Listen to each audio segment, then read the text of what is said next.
My husband said he and my stepson were spending Christmas with his ex-wife. He looked me dead in the eye and said, "He needs his real mother right now, Diana. If you have a problem with that, you can just divorce me." I didn't scream. I didn't even drop the ornaments I was holding. I simply walked to my office and accepted the transfer to Tokyo I'd spent 6 years turning down. 1 week later, he stood in an empty house and called me in a total panic. The email had been gathering digital dust for 5 days before I finally clicked it. The Tokyo Regional Office. Executive Vice President of Global Operations. A relocation pack that included a $280,000 base salary adjustment. I'd rejected this exact life twice before. Once when Julian and I got engaged, and again when Leo started high school and needed stability, or so Julian claimed.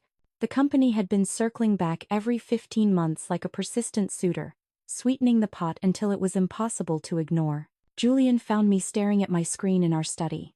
The December wind was rattling the windowpanes like a debt collector. Our tree stood half-lit in the foyer, the lights blinking on a timer I'd set while I still thought I had a family to celebrate with. "We need to discuss the holidays," he said, leaning against the mahogany door frame with his arms crossed. His jaw had that rigid, immovable quality I'd spent 9 years trying to soften. "Leo wants to be with Elena this year. She rented a massive lodge in Aspen for the month. He needs this, Diana. He's been struggling with the fallout ever since the split. The divorce was finalized 9 years ago. Julian," I said, my voice as flat as the horizon. "You know what I mean." His tone sharpened, cutting through the room like a blade. "He needs his real mother. This is vital for his development." The words hit with the accuracy of a sniper's bullet. Real mother. As if the 6 years I'd spent proofreading his essays, driving him to 5 a.m. hockey practices, and learning to bake his grandmother's sourdough from scratch had been nothing more than a long, unpaid audition. 3 weeks is a long time for you to be gone," I replied carefully. "Elena thinks we need to re-establish the core dynamic. For Leo's sake. Rebuild. Reconnect. Whatever you want to call it." He pushed off the door frame, his frustration bleeding into the air. "Look, if you're going to be difficult, we can discuss other arrangements." "Other arrangements?" "Stop echoing me," he snapped. "Leo is my blood. Elena is his mother. They are my family. If you can't handle me making them the priority, then maybe we should rethink this entire marriage." The room suddenly felt smaller. Colder. "Rethink? You mean divorce, Julian?" He said it like he was proposing a corporate restructuring. "I'm not letting you manipulate me into abandoning my son during the holidays. If that's a deal breaker for you, then we know where we stand." I looked at him. Really looked at him. The man I married had laugh lines and brought me tea every Sunday morning. This version had weaponized his own child into an instrument of emotional blackmail. When did that happen? Or had I just been too busy trying to be a good wife to notice the rot? "Okay," I said. "Okay. What?" "Go to Aspen, spend the month with Elena and Leo. I'm not fighting you on this." A flicker of confusion or maybe disappointment that I hadn't followed his script crossed his face. "Well, good. I'm glad you're being rational. When do we? When do I leave?" "The day after tomorrow, Julian. I'm sure you've already booked the flights." Of course he had. After the door clicked shut, I went back to my laptop. I hit reply and typed 4 words that would end my old life forever. "I accept the position." The next 48 hours moved with the cold efficiency of a corporate liquidation. Julian spent his time humming holiday classics while folding his designer sweaters, his mind already halfway up a mountain in Aspen. Leo came home from football practice and barely looked in my direction, his teenage apathy now fueled by the excitement of a month-long getaway with his real family. He was already mentally checked out of our life, and I realized I had become a ghost in my own hallway. I made a final dinner that we ate in a silence so thick it felt like it was choking the room. I watched my husband and stepson exist in a domestic bubble that had no space left for me, and for the first time in years, the indifference I felt was actually liberating. At 6:30 the next morning, I called my mentor, Mrs. Sterling. "About that Tokyo assignment, Diana?" Her voice was sharp, a mix of seasoned authority and genuine hope. "Is the door still open?" "If the offer still stands, I'm ready," I said, my voice steady. "Ready?" "Diana, we've been keeping that seat warm for you for 18 months, but the timeline is brutal. We need you on the ground in Tokyo in 18 days. I can make it work. Send over the digital contracts today. There was a long beat on the other end. Everything all right? This is a massive pivot, even for you.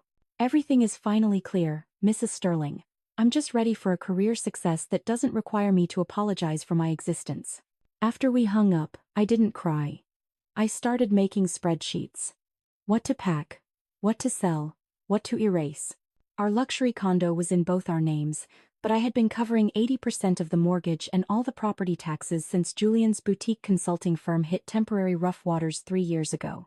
His lifestyle was a high-maintenance machine fueled by my paycheck, a fact his narcissistic ego conveniently ignored whenever he wanted to remind me I wasn't real family. The financial settlement was going to be a cold wake-up call for him. My phone buzzed. It was my mother. Just checking in, honey. Are we still on for the Christmas Eve gala? I'm not going to make it this year, Mom. What? Why not? You never miss the gala. Change of plans. Julian and Leo are spending the entire month in Aspen with Elena. The silence on the line was deafening. He's doing what? Diana, that is fundamentally toxic. You're his wife. You're the one who held that family together when Elena walked away. He made his priority clear, Mom. I'm just adjusting mine to match. I took the Tokyo position. EVP of Operations. Tokyo? Diana, that's 7,000 miles away. It's halfway across the globe. I know exactly where it is. I leave on the 9th. I need time to secure my Minato City apartment before the Q1 board meeting. Have you even told Julian? I'll let him find out when he gets back from the mountains. I have to go, Mom. I love you. I hung up before she could start the lecture about fighting for my marriage. I was done fighting. I was choosing yourself over a man who viewed me as a convenient bank account with a wedding ring. I was tired of auditioning for a role in a family tree where my branch was constantly being pruned. Julian and Leo left for the airport at 4:15 inches the morning. I stayed in bed, listening to the muffled thumping of suitcases down the stairs and the sharp, rhythmic chirp of the Uber's horn outside. There was no knock on my door, no see you in a month, not even a whispered goodbye. Just the low hum of an engine fading into the winter darkness. When the house finally fell silent, it wasn't the peaceful silence of a sleeping home. It was the hollow ring of a tomb. I got up, brewed a pot of coffee that tasted like burnt ash, and opened my laptop. It was time for a different kind of healing. By noon, I had 3 international moving consultants scheduled for walkthroughs. By 5 p.m., I'd signed a contract with a premium firm that specialized in high-discretion executive relocations. They could pack, crate, and ship my entire existence to Tokyo in 6 days. I paid the rush deposit without blinking. Then, I dialed Mr. Harrison, a high-stakes divorce attorney I'd worked with years ago on a corporate acquisition. Diana? It's been a while. What can I do for you? I need to know my leverage on a jointly owned property, I said, my voice cutting through the professional pleasantries. Specifically, a primary residence where I've contributed 80% of the equity over the last 5 years. I'm looking at a divorce settlement. Current or pending? Pending. My husband doesn't know he's a bachelor yet. He whistled softly over the line. Understood. Walk me through the numbers. I gave him the cold, hard data. He listened, his pen scratching against paper. You're in a powerful position, Diana. Given the income disparity and your documented contributions, you have a massive claim. Do you want me to file the preliminary petition? Draft it, but don't serve him until I'm at the airport. I want total closure on my terms. The next few days were a masterclass in surgical precision. I moved through the apartment like a forensic team, sorting our lives into 3 brutal categories: mine, his, and trash. I documented everything. Every serial number on the high-end electronics I'd paid for, every piece of art, every bank statement from the last 6 years. I downloaded 7 years of credit card records, capturing every time he'd used our money to fund his narcissistic hobbies while I covered the mortgage. My phone buzzed on the kitchen counter. A text from Julian. Made it to the Aspen Lodge. Leo is thrilled. Elena outdid herself with the decor. Weather is perfect. I stared at the screen, feeling a wave of profound indifference.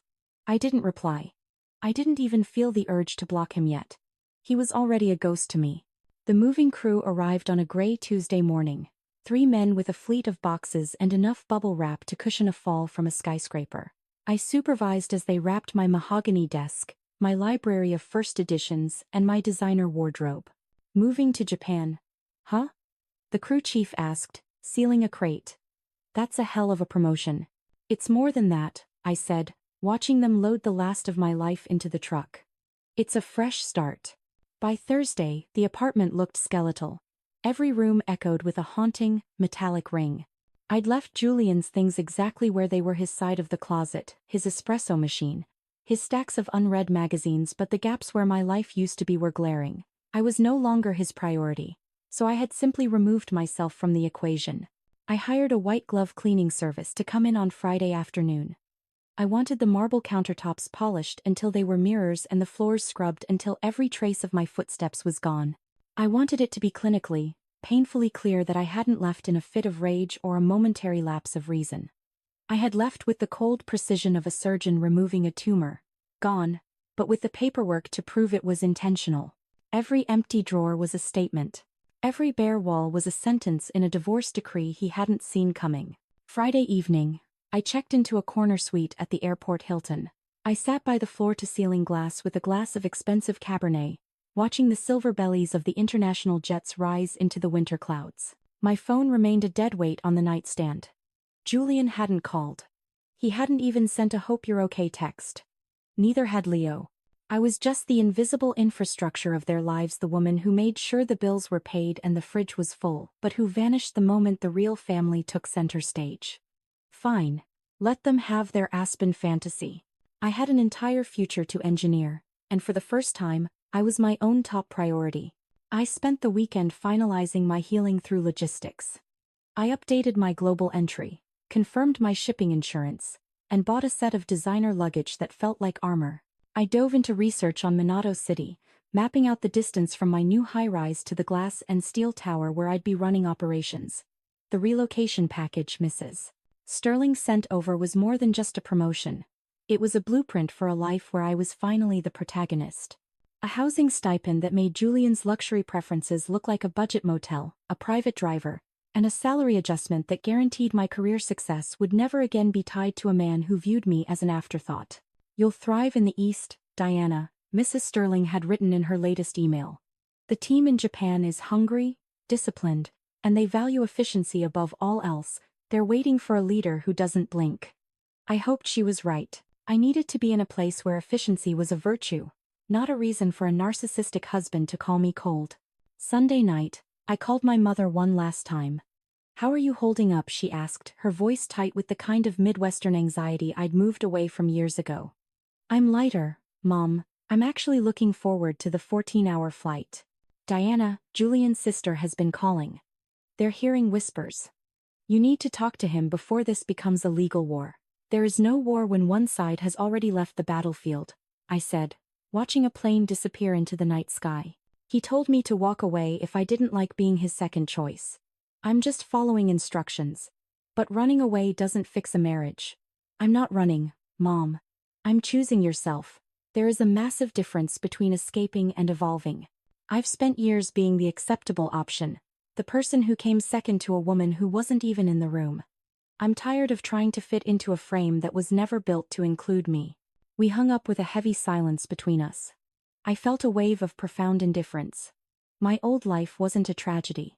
It was just a business merger that had gone south, and I was finally ready to sign the dissolution papers. Julian returned from the mountains on the afternoon of December 28th. I know this because my phone, which had been blissfully silent for days, suddenly transformed into a frantic, vibrating insect on the mahogany restaurant table. The first call came in at 2:47 p.m. Then another. And another. 7 missed calls in a span of 10 minutes. Then the texts started flooding in, a digital tidal wave of panic and confusion. "Where are you? Diana, call me back right now. What happened to the condo? Where is the furniture? This isn't funny. Tell me you haven't been robbed." I was sitting in the hotel's quiet, sun-drenched bistro, finishing a bowl of lobster bisque, when the messages started illuminating the screen. I didn't reach for the device. I watched it dance across the table, a frantic rhythmic buzzing that signaled the end of his comfortable delusion. I finished my meal, wiped my mouth with a linen napkin, and took a slow sip of sparkling water before I even considered responding. I typed 4 words, "I'm unavailable right now." The phone rang instantly. I declined the call before the first ring could even finish. 3 more attempts followed in rapid succession. I finally switched the ringer to silent and slipped the phone into my handbag, enjoying the sudden, heavy silence of the room. An hour later, when I finally checked the notifications, I had 22 missed calls and 54 text messages. I skimmed through them with the detached curiosity of a scientist observing a chemical reaction. The tone of his messages was a masterclass in toxic escalation. It began with genuine confusion, spiraled into white-hot anger, and finally settled into a trembling, high-pitched panic. He had a lot of questions.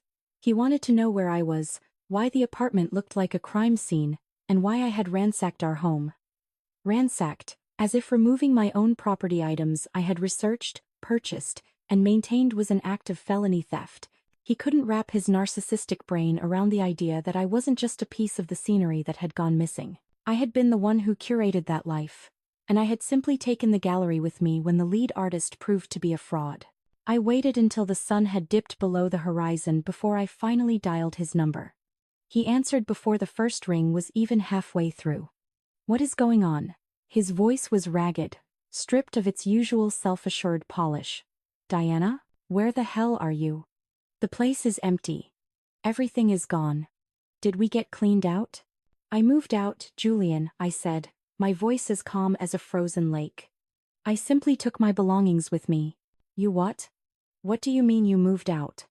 You can't just. We're married. We have a life here. The condo still has your designer wardrobe, your espresso machine, and the furniture we purchased jointly. Everything that belongs to me, or that I paid for individually, is currently in transit to a secure facility. It's not a robbery, Julian. It's a transition. This is insane. You're being completely mental. We need to talk about this face to face. When are you coming back?" "I'm not coming back to that address, Julian. I've moved out permanently." Silence. A long, heavy void on the other end of the line. Then, his voice dropped an octave, dripping with a condescending disbelief. "Is this because of Aspen? Because I spent the holiday with my son?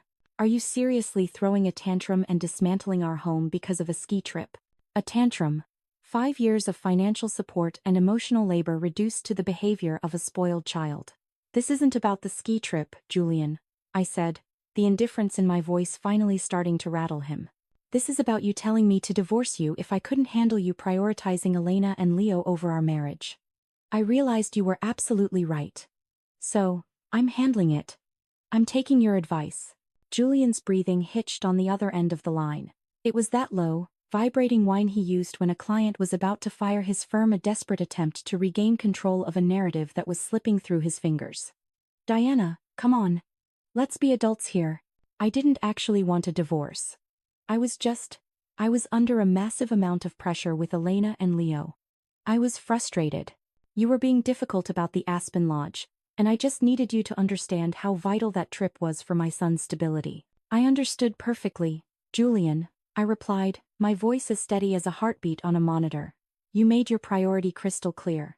You told me Leo needed his real mother and that I was the one making things complicated. I didn't just hear you. I listened. And I decided that I'm no longer interested in playing the role of the supporting actress in Elena's life. So, what? You're punishing me. You're making me come home to a half-empty apartment as some kind of twisted lesson." His voice rose, the narcissistic outrage finally boiling over. "This is a low blow. Even for you. I'm not punishing anyone, Julian. You gave me an ultimatum. Handle your choices or end the marriage. I'm simply choosing the latter. It's not a lesson. It's a settlement. I've already moved my life forward." There was a pause, and then his tone shifted, becoming cold, sharp, and condescending. "Where are you even staying? You're acting like a child, hiding in some motel. You're my wife, Diana. This is ridiculous. Where I am isn't relevant to you anymore. What is relevant is that Mr. Harrison, my attorney, will be reaching out to your office after the new year. We can handle the property division and the dissolution of our assets through mediation. I've already prepared a full accounting of my mortgage contributions and the equity I've built in the condo. It doesn't have to be a battlefield, Julian, but it will be fair. Your attorney? You've already hired a lawyer? His voice cracked with a mix of disbelief and fear. How long have you been planning this? How long have you been sneaking around behind my back, plotting to gut our life? I haven't been sneaking. I've been making logical, strategic decisions based on the data you provided me. You told me where I stood in your hierarchy of needs. I just decided to build a new hierarchy where I am at the top. This is crazy. You're being absolutely crazy. There it was. The favorite weapon in the toxic man's arsenal, the crazy label, used the moment a woman stops accommodating his ego. I have to go, Julian. Mr. Harrison will be in touch. Please don't call this number again. I hung up and felt a profound sense of closure. My hands were shaking slightly, but it wasn't fear, it was the adrenaline of a prisoner who had finally picked the lock. I immediately initiated a total no-contact protocol, blocking his number and his social media accounts. I wanted a clean break, a silent corridor between my past and my future. 10 minutes later, a text came through on my laptop from Leo. It was short and hit like a lead weight. Dad says you're leaving him. Is this for real? I took a deep breath and typed back. Julian and I are working through some legal matters, Leo. This doesn't change the fact that I've cared for you for 6 years. Please take care of yourself. I didn't wait for a reply. I closed the laptop, sat in the shadows of my hotel room, and watched the distant city lights flicker.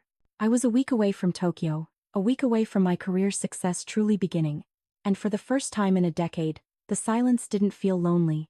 It felt like healing. Tokyo hit me like a physical wall of sensation.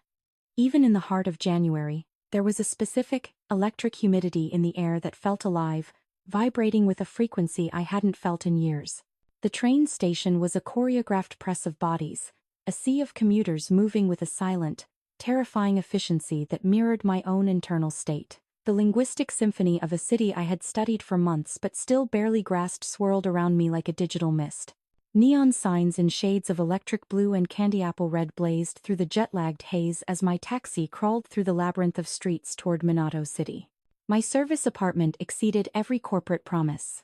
It was situated on the 30th floor, with floor-to-ceiling windows that looked out over a sprawling, infinite grid of white and blue lights that seemed to stretch into the Pacific.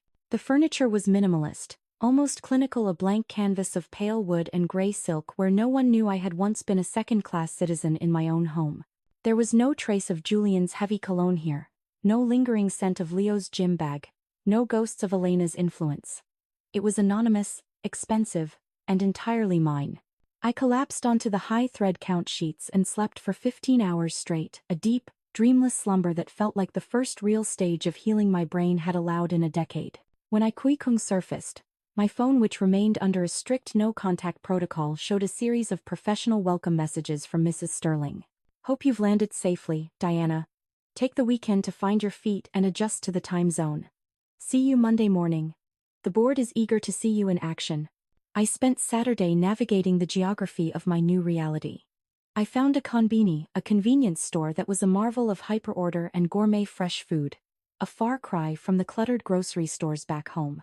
I discovered a hidden 5-seat coffee shop run by a woman named Hannah who spoke impeccable English and served a latte so complex it felt like a religious experience. I walked until the arches of my feet ached, mapping the streets of my choosing yourself era, feeling the cold air fill lungs that had felt constricted for 5 years. Sunday was for the mission. I reviewed the regional org charts, memorized 40 different names, and studied the Q1 forecasts until the numbers felt like a part of my own DNA. I prepared for my first day with the intensity of an athlete training for the gold. Monday morning, I stepped into the office at 7:15 a.m. The building was a masterpiece of glass and steel, 20 stories of architectural ambition. My security badge worked on the first swipe, a small, satisfying click of validation that signaled my entry into a world of high-stakes career success. The elevator surged to the 16th floor, where our regional headquarters occupied a sprawling open-concept space. Mrs. Sterling met me at the glass doors, her sharp suit and warm, commanding presence giving me a sense of closure I hadn't expected to find so soon. Diana, welcome to the front lines, she said, shaking my hand with a firm, professional grip. How's the transition? Seamless, I replied, my voice steady and certain. The apartment is perfect and I'm ready to hit the ground running. The office buzzed with a different kind of energy than the US branch. It was a young, diverse team of 45 professionals, some curious, others leaning into a healthy, respectful skepticism. I understood the look. I was the American executive parachuting in to oversee their world. I kept my opening remarks surgical. I'm not here to reinvent your success, I told them during the 9 a.m. huddle. I'm here to clear the obstacles so you can move faster. You are the experts, I am the engine. The tension in the room didn't vanish, but it shifted into something productive. This wasn't just a promotion. It was the beginning of a life where my worth was measured by my impact, not by how well I accommodated a narcissistic man's ego. The first 4 weeks in Tokyo passed in a high-octane blur of productivity and adrenaline. I was working 12-hour days, and for the first time in a decade, I loved every exhausting minute of it. There was something deeply satisfying about coming home to my Minato City apartment with a mind full of strategic puzzles rather than a heart full of domestic resentment. I fell asleep before my head even hit the pillow, my dreams no longer haunted by Julian's narcissistic demands or the feeling of being a second-class citizen in my own home. My phone stayed mostly quiet, a sacred byproduct of my no-contact rule and the strict blocking of Julian's digital access to my soul. My attorney, Mr. Harrison, sent occasional updates regarding the settlement. Julian had finally retained counsel and was pushing for mediation, mostly because he realized I wasn't coming back to pay the mortgage on his lifestyle. But those emails felt like dispatches from a distant planet. They were just administrative tasks now, not emotional grenades. I was finally choosing yourself. And the world hadn't ended. It had simply gotten wider. I met Aiko during my 3rd week. She was one of my most brilliant project managers, direct, sharp, and possessed of a dry, dark sense of humor that reminded me of my own sister. We had been deep in the trenches of a complex client account when she checked her watch and looked at me. You look like you've forgotten that humans need to eat, Diana, she said. There's a place near the office. Best ramen in Minato City. You in? I'm always in for good food, I replied, grabbing my coat. The restaurant was a tiny, 8-seat counter tucked into a side street. The owner nodded at Aiko like an old friend, and within minutes, 2 steaming bowls of ramen arrived. It was complex, earthy, and perfect. So, Aiko said between bites of bamboo shoots. How are you finding the transition? Most Westerners struggle with the pace here, but you seem energized, overwhelmed and fascinated. I admitted. It's a different kind of pressure. It's clean. It's professional. She paused, her eyes searching mine. Can I ask something personal? Mrs. Sterling mentioned you turned this promotion down twice before. What changed? I considered how much to share. In the US, I had been the step-parent or the wife. Here, I was just Diana. My personal life reached a point of total liquidation, I said, the words feeling surprisingly light. A toxic marriage and a husband who didn't understand the concept of a priority. This job was my emergency exit. Aiko nodded slowly, her expression softening into one of shared understanding. I'm divorced, too. 4 years now. It was the hardest thing I've ever done, and easily the best decision of my life. Really? Really. In the beginning, you feel like you failed a test. But then you realize the test was rigged from the start. You stop waiting for permission to be happy. She met my eyes. It gets easier, Diana. The hard parts become your new normal, and then, suddenly, the normal parts become actually good. You're in the healing phase now. Don't rush it. Something loosened in my chest, a knot of tension I hadn't realized I was still carrying. Thanks, Aiko. I think I really needed to hear that. Don't mention it, but if you want a real career success, you have to stop going to that tourist coffee shop on the corner. I'll show you a spot in Roppongi that will actually change your life. We became friends after that. Not the kind of friends who share every secret, but the kind who understand the silent language of rebuilding a life from the wreckage. By early February, I wasn't just surviving. I was thriving. I had identified massive inefficiencies in our regional projects and implemented a new oversight system that the team actually respected. Productivity metrics were ticking upward, and my sense of indifference toward my old life was growing into a shield of pure professional satisfaction. I was finally the architect of my own joy, and I wasn't looking back. 1 year after my flight touched down in Japan, I stood on the balcony of my penthouse in Minato City and took a breath that finally felt clean.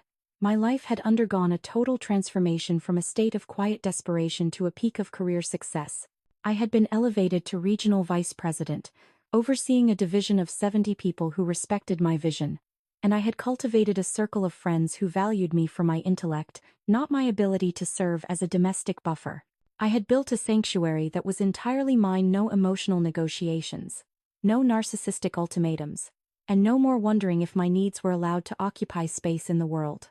My phone buzzed with a message from my mother. "I'm looking at your latest feature in the industry journal, Diana. I'm so proud. You actually did it." I smiled, because I knew exactly what she meant. I hadn't just changed my address. I had changed my soul. Then, the doorbell rang. It was an unexpected sound.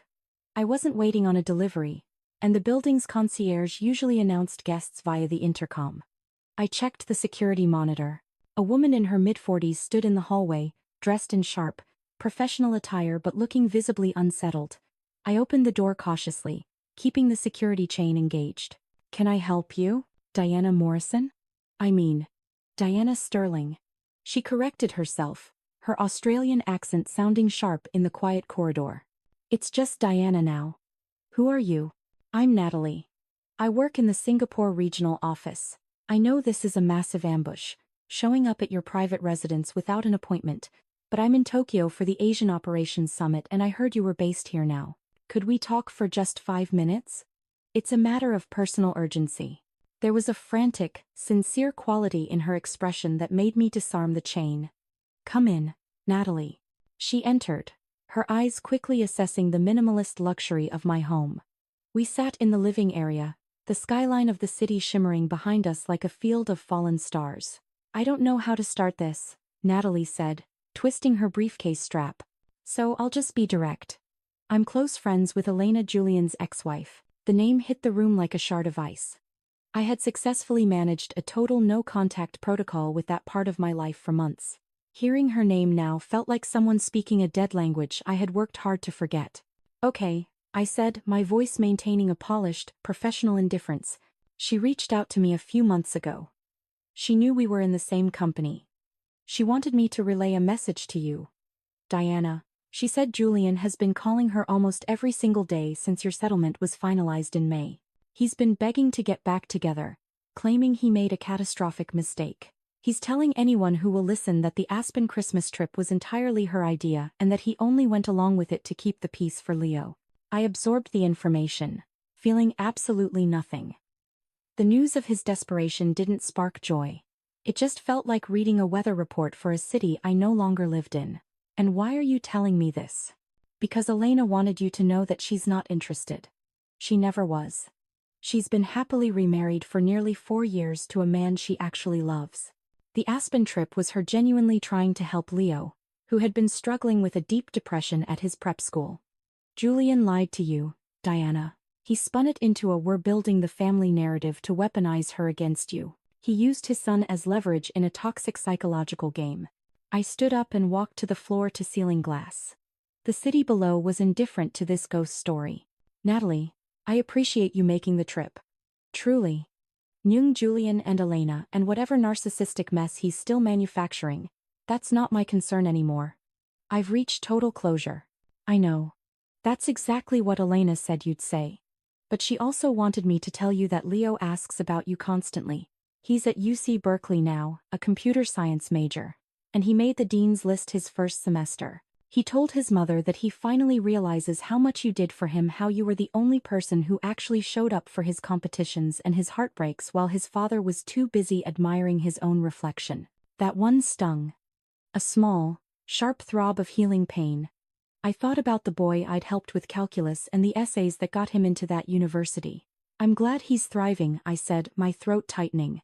Elena's exact words were, "Thank you for loving my son when I couldn't be there. I'm sorry Julian made you feel like that didn't matter. It mattered more than he'll ever know." I nodded, not trusting my voice to stay professional. Natalie left shortly after, and I stood at the window for a long time. It was the final, brutal piece of the puzzle. Julian hadn't just been a selfish husband. He had been a calculated architect of my unhappiness. Leaving wasn't an overreaction. It was the only sane response to being treated like a second-class citizen. The divorce had finalized on May 2nd, and I remembered getting that email from Mr. Harrison at 3 a.m. I had been awake, watching the sun rise over the Pacific, when the notification blipped on my screen. It's official. All papers signed. You are free. Free. It was a word I had to learn how to wear. I had celebrated that morning with a 10-mile run along the waterfront, feeling my body respond with a strength I didn't know I possessed. I had secured a promotion that placed me in the top tier of global leadership, and I had found a community of people who saw me as a leader, not a fallback plan. I had survived the blocking and the digital noise to find a silence that was actually full of life. Looking back at that Christmas ultimatum, I realize it was the greatest gift Julian ever gave me. He told me to choose, and I finally chose correctly. If you're listening to this and wondering if you should stay or go, if you're wondering if you're asking for too much or if you've given away too much of your soul, listen to the quiet voice that already knows the answer. You deserve to be someone's absolute priority, not their afterthought. You deserve to build a life that makes you proud to wake up, not one that merely avoids a fight.